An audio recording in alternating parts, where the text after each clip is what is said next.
KD and Sengun have broken the NBA. Is Clutch City back? Let's talk about it.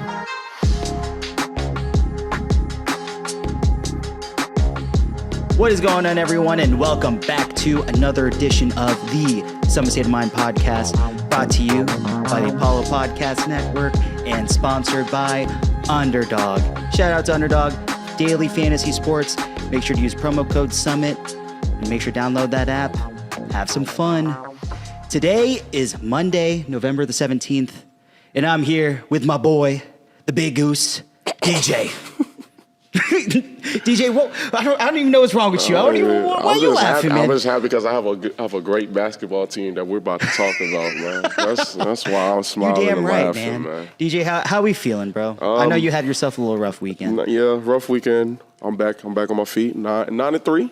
There you go. 9-3. There you go. 9-3. You know what I'm saying? 9-3. Better than 9-4. You know what I'm saying? Better than 9-4. So, yeah. Hey, but we saw what this Rockets team was made of last night. Absolutely. That's all I'm gonna say. You can start us off. Man. I'll say this: the Rockets were down the whole game against the Magic. Yeah. We ended up winning the game in overtime, 117-113, in probably one of the most exciting games that we have watched as Rockets fans in the last, 5 years? Yes. This game, I'm telling you, this is the kind of game that makes teams in the playoffs. This game is the kind of game where the Rockets can say, okay, we probably should have won this game. Yeah. But we won. And this is the kind of game where you're trying to show the world, like, oh, we're built for this. Mm-hmm. I mean, Orlando isn't the greatest team, but they had our backs against the wall the whole game. Oh, yeah. They were a physical team, especially missing Jalen Suggs and Paolo Banchero. Yeah. They were a physical team. They were out hustling us. I think they were beating us in the rebounding battle at one point, but we had to turn up in the second half. They were just making everything, and I really thought, like, going into this game, okay, this might be a trap game because they're missing. I agree. They're missing one of their best players. They're missing one of their best defenders. Yeah. You think, okay, we should handle these boys? Nah, man. Some trap game, and I'm so glad. I'm so glad that they figured it out in the end and clutched out. The W. So can't complain too much. So yeah, it was one of the most impressive sights to see. Mm-hmm. I mean, let's start with the stat lines here. Mm-hmm. Kevin Durant, 35 points, 5 rebounds, 6 assists. He only shot 2 of 8 from 3. But let me tell you, those two threes that he did hit were the ones that fucking mattered the most. Mm-hmm. And that we'll get into some of the play in a bit. But Alperen Sengun.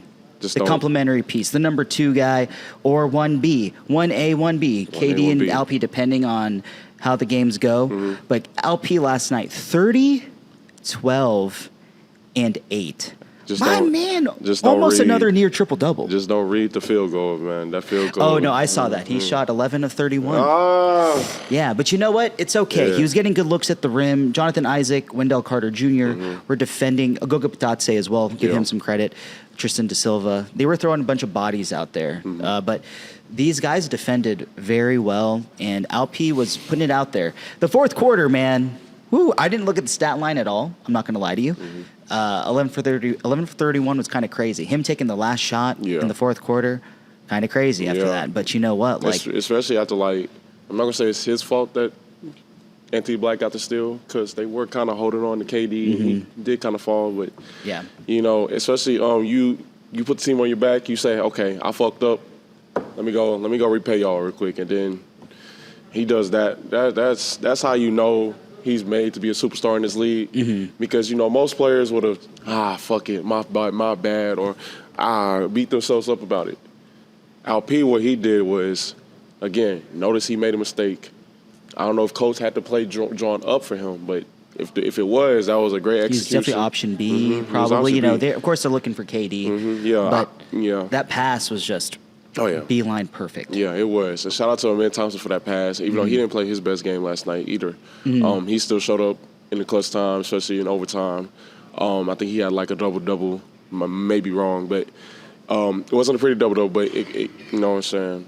The only thing that matters right now that we're talking about is the W. So absolutely. But going back to LP, man, he's made to be a superstar in this league. We already know he's an all-star. We already know he's that guy that we can build around. That we know or that we now know that, hey, if we need a bucket, we don't just have Kevin Wayne Durant.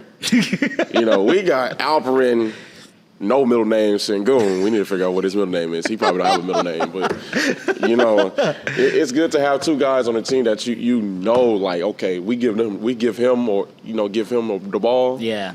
Oh yeah, it's a certified bucket. So yeah, I'm proud of what I saw from LP last night. Oh yeah, the chemistry has been incredibly impressive. Let's drop back to the beginning of the episode where we talked about KD and LP broken the league. This tandem has really taken the league by storm. Yeah. And we've seen games where it's been KD's been struggling a little bit, LP picks it up. There are games when LP hasn't had his best game and KD decides, I'm going to go for 30-plus points tonight. And it's been incredibly impressive to watch, especially the way that both guys are I wouldn't say learning, but they're both handling the ball and learning each other's actions on the court. We've seen a lot of KD running PNR with LP, and it's been really impressive. Last night, they spammed it a ton, and it was working. Even if they couldn't get KD or LP shots, it ended up some plays ended up with a Jabari Smith Jr. 3 from the corner. We saw some Reed Sheppard getting some open shots. We saw Josh Okogie, even though he wasn't hitting, he was getting open buckets as well. And that's the kind of way the offense has been running, and it's been working to, I don't want to say perfection, but it's working really, really well. It's getting us to like a point where it doesn't have to be perfect in order for us to win. All it needs to be is like not average, but above average. Yeah. And it helps us win games. So, yeah, I agree with it doesn't have to be perfect part. I just really believe that we're 9-3 right now. We're 12 games into the season. I'm going to give you the shout out here, DJ, because at the beginning of the season, before the season started, we talked about expectations, and I gave you the line. I was like, hey, Alperen Sengun, he's going to handle the ball a lot more.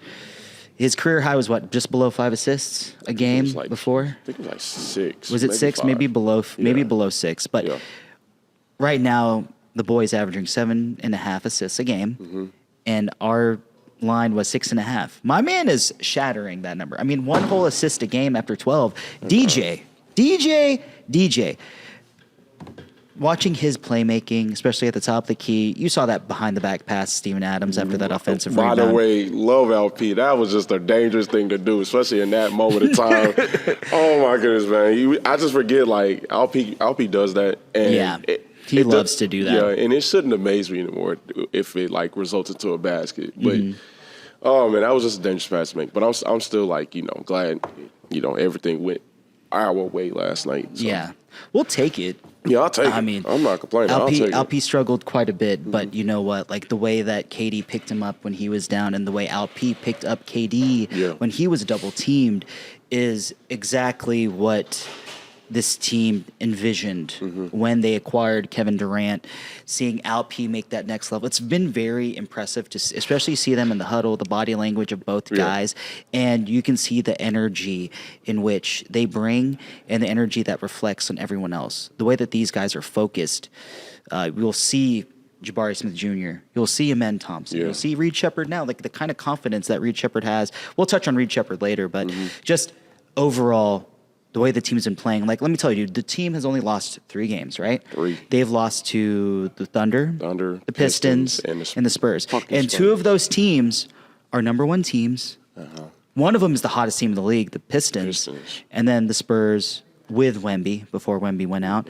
And let me tell you this, the combined win-loss record of those teams right now, 33-7. Just those 3 teams that beat the Rockets. So the Rockets have beaten whoever's been in front of them outside of the top teams. And both of those games that we lost against Detroit and OKC, did they both go into overtime? No, Detroit didn't. Detroit didn't, but OKC did. OKC did. So, and both games were very close all the way until the end. So you're starting to see the team build and build and build. Yeah. And the one thing that I do want to touch on before we talk about Reed is the loss of Tari Eason. DFS isn't back yet. Dorian Finney-Smith we got to call you, bro. Like, where are you at? Someone call the hotline. Where's my boy? He's missing. We got to put his face on the milk carton. Got to put the bat symbol out for DFS, man. I mean, DJ, I'm going to ask you, how you feel about the loss of Tari, considering his torrential start? The dude was making it rain every game. Goodness, yeah. Obviously, it's going to hurt losing Tari Eason. You know, a guy who's been playing really well this year. Was shooting 52% from three. He was leading the league. I think he was damn near leading the league in three-point percentage. It's sad to see because, you know, this is also a contract year for him. You know, I think he was just trying to prove himself to, like, being like that, hey, I want you guys to pay me. I'm not that, you know, damaged goods guy. But, man, it just sucks to see Tari go down, especially for 4 to 6 weeks. I think that's a month. I think we'll be all right. Obviously, a loss of that guy, of that caliber that comes off the bench for us, it's gonna show. Because I know last night it kind of showed. Because if we would have had Tari last night, I wouldn't say we'd be struggling or down like that. But wouldn't have to play that kind of game. Yes. Yeah. Yes. Probably could have helped us in between the margins. But same time, I always have this, okay, you go down, next man up. So next man got to step up. Also, you referring to DFS, like where he's been. I think DFS does come back next month. I don't know. But if I were to bet, I think he does come back next month. I mean, we're starting to see him practicing now. I don't know if he's been cleared for like full contact drills, but we're starting to see him shoot, and we'll take that. Hopefully that's just lead to some sort of ramping up to bring him back. Yeah, hopefully he comes back soon in December. I don't think he comes back till next calendar year, that kills season. Me, man. That bums me out. Yeah, but I think he comes back soon. But let me just say this. This team fully healthy with everybody. I mean everybody. Hey, man, watch out, man. Watch out. I know Fred out for the year, but I'm talking about, just players that you know that can come back and play. Yeah, watch out, man, because all the wing depths and all the shooting and all the defense, man, it's just it's gonna be a scary sight to see. So yeah. I mean, we're still technically a top 10 defense right now. I think we're ranked number 9 or number 8. I think we're 11 or 12. I might be wrong. Are we talking in terms of defensive rating? Maybe defensive efficiency, but I'm not sure. If it's rating, I'm not 100% sure. I mean, we're the number 1 offense. No, that's clear. Is that sustainable? I don't know. But you know what? Yeah. We're gonna roll with what we got. I mean, this team. The thing that's impressive about the team is that they know who they are. These guys all understand their roles and they know what they're doing. Outside of sometimes the guys will play out of Amen shooting that pull-up 3 last night. I was like, what are you doing, bro? But I get it. I mean, I was trying to shoot himself into a rhythm. Get some confidence, right? But overall, what a crazy game, DJ. But before we move forward, man, you know what is also fun, DJ? Underdog. Yeah, Underdog Fantasy. Make sure to download the app and use promo code SUMMIT to score $100 in bonus entries when you play your first $5. That's promo code SUMMIT. So remember, guys, fast breaks, buzzer beaters, and block parties are back. And Underdog is the best place to get in on all the action. Playing on Underdog is easy. Just pick whether your favorite players will go higher or lower on stats like points, rebounds, steals, and more. Get your picks right, and you can win up to 5,000 times your cash. There are some 2 picks that I saw that actually I really do like, DJ. Let me tell you. Oh, yeah. Tonight, Milwaukee's playing against Cleveland. Ooh, good Giannis Antetokounmpo, my man, 30.5 points, higher or lower? Let me punch that higher. Punch that higher, baby. Come on, man. Cleveland allows a lot of points to small forward, power forward types, and the last 3 of the 4 games that he has played against Cleveland, he's scored over 30 points. We're going to take that for Giannis. And also, we're going to take the league's hottest team, the Detroit Pistons. Their center, Jalen Duren, his line 12.5 rebounds. Man, you know what? I'm going to take that higher too, bro. 12.5 rebounds for Jalen Duren. Jalen Duren is a dude. Let me tell you, those Pistons, they've been very impressive. Shout out to Zero Gravity's Josh Garcia. His favorite league pass team is the team. But you know what? Let's go do it. Justin, take it away and tell us what you think. Thanks, Justin. Make sure to download the app today and use promo code SUMMIT to score $100 in bonus funds or bonus entries when you play your first $5. That's promo code SUMMIT. Underdog, make picks, win money. Must be 18 plus, 19 plus in Alabama and Nebraska, 19 plus in Colorado for some games, 21 plus in Arizona, Massachusetts, and Virginia, and present in a state where Underdog Fantasy operates.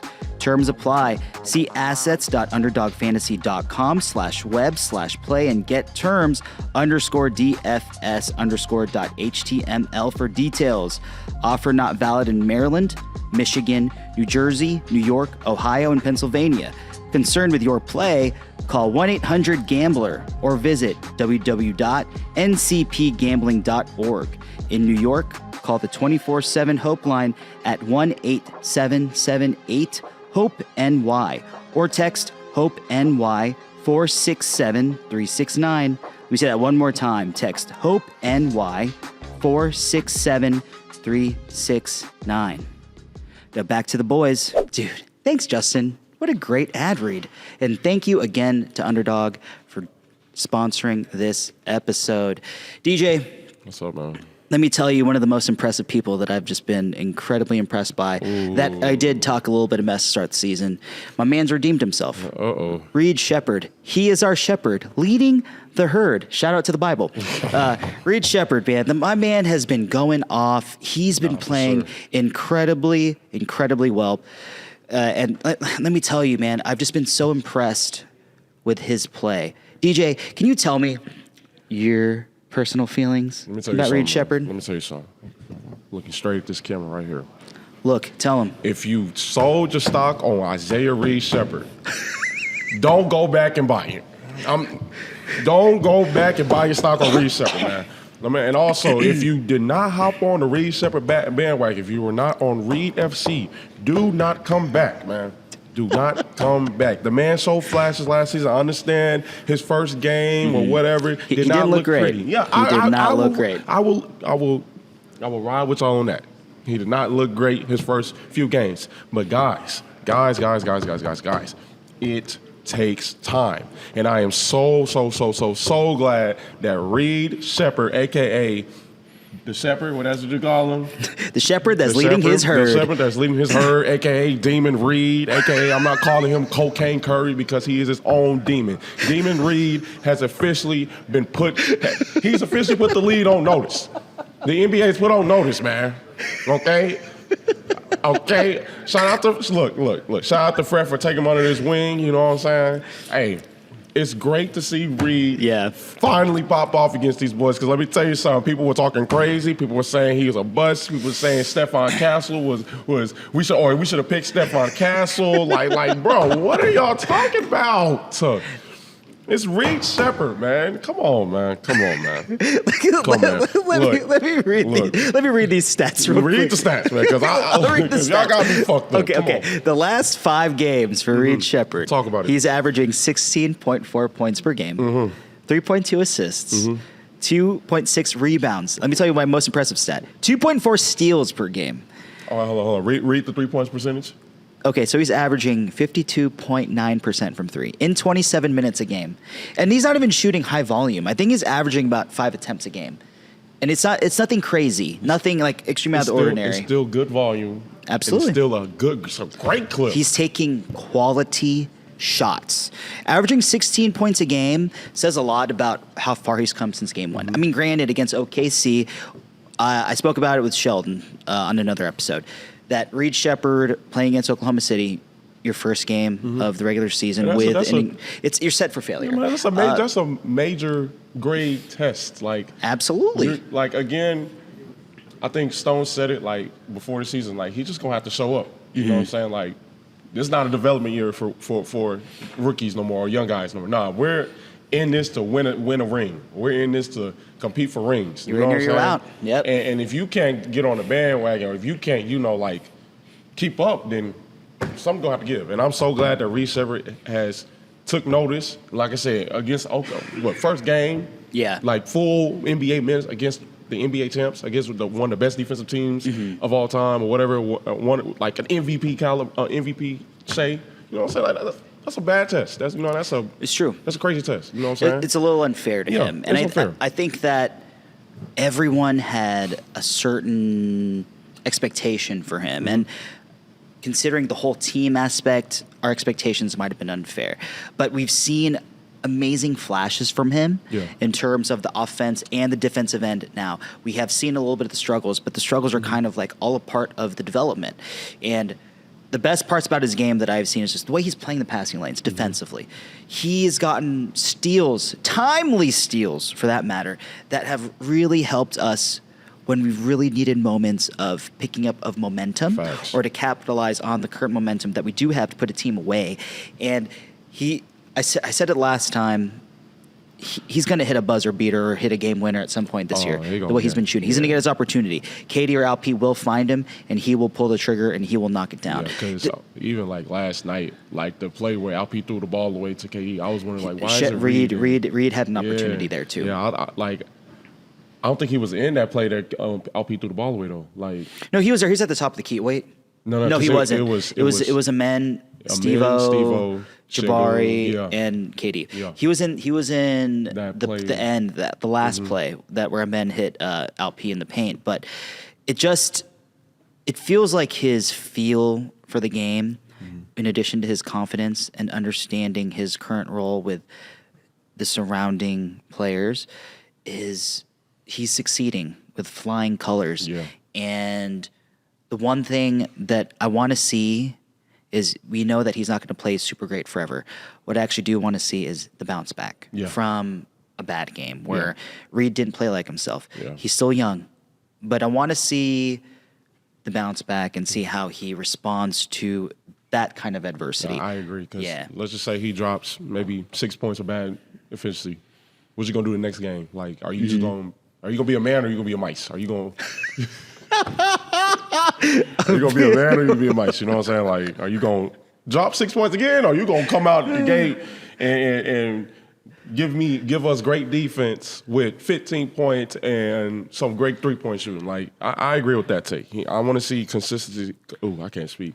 Consistency if he has a bad game. So, I do like that. I love it. I think that what we'll see moving forward is, as Reed begins to process the game quicker, we're going to start to see Okogie's minutes lessen and see more Reed getting starters type minutes, but not start still. I really like the idea of him coming off the bench and adding some firepower when guys like Amen or Jabari or, I guess maybe Josh doesn't go to the bench just yet, but when those guys go to the bench, it allows them the opportunity to kind of run the offense to an extent.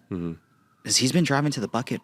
Really, it's been he's been showing his athleticism. His lateral movement isn't the quickest, but going from point A to point B from both ends of the court, the guy can compete with any of them. And I was like, I think there's a play I missed. I felt like he could have dunked it down. Oh yeah, because even that I know what play you're talking about. Because KD had blocked it. Yeah, he could have, but I know he wanted to take the easy points or the easy easy shot, which is obviously a layup. So it's just amazing to see Reed adapting into the system.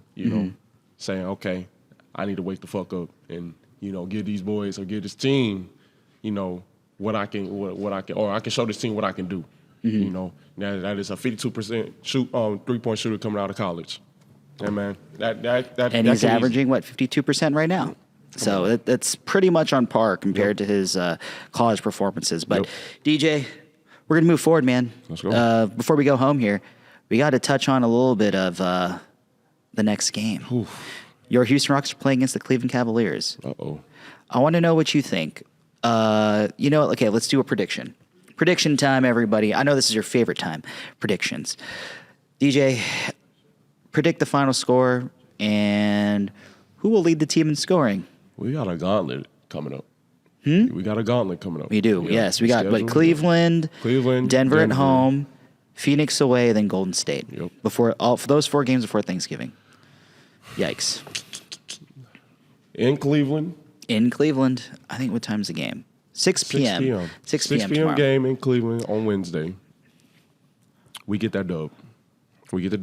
Final score. I say we win by 10. Final score, we win by 10.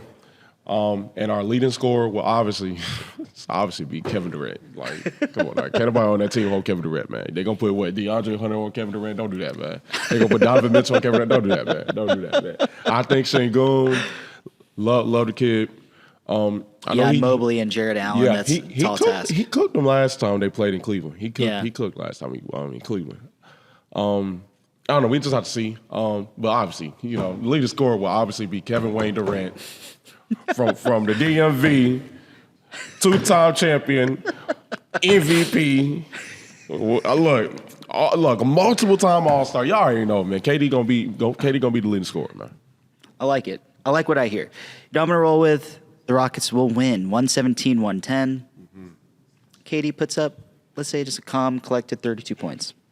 Yeah, 32 points. Not Yeah, bad. Another 30 ball. Another 30 ball. 30 ball. We take that. They tried to call my man Wash because he had 3 bad games. Come on now. People don't know. My man was it year 19 and he is scoring like he is still in year 10. Come on now. It's crazy. Like just a side note here, like it feels crazy to watch someone of KD's caliber scoring for the Rockets in this uniform. Mm-hmm. As you know, we've had our struggles the last few years at clutch time. Yeah. Well, KD makes it, dude, the guy is shooting like 50-something%. I saw Brad post his clutch stats and it was like, he's like 8 of 12 from the field. And it's like the guy he just does not miss in clutch time. Shout out to Brad. Yeah, because even that Bucky had over with Tristan DeSilva for the lead, to increase the lead more overtime. Yeah. I was like, yeah, that's going in. Every time he puts the ball up, it seems like it's going in. It's going in. And I mean, rightfully so. Yeah. Right? Yeah. But DJ, let's go home here, brother. Yeah, it's time to go. Tell me, where can the people find you? On X. I'm not call. Why the fuck did I call that shit X, man? on Twitter at Hustletown Season, SZN at the end. Y'all already know the deal with the IG, so maybe one day you'll get it.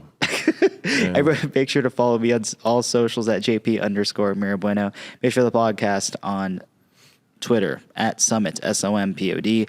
Make sure to follow our people, our brothers, our familia over here on all socials at Apollo HOU, and make sure to give a little elbow drop on that subscribe button over on YouTube. We're at 16.2K subs. Thank you, finally, guys. I've been calling y'all out for a few weeks, but we're at 16.2. So now the next goal, 16.3. Can we get there? Can we get there? Yeah. Let's get there, guys. Yeah. And ladies and gentlemen, yes, let's get there. So make sure to do that. Make sure to leave a comment and and just let us know how you feel. Tell us what you think. Give us your prediction in the comments section. I'm curious to hear. All right? So now's the time, DJ. Let them know. Hey, ATC about to get that ass whooping fantasy. Yeet. Yeet.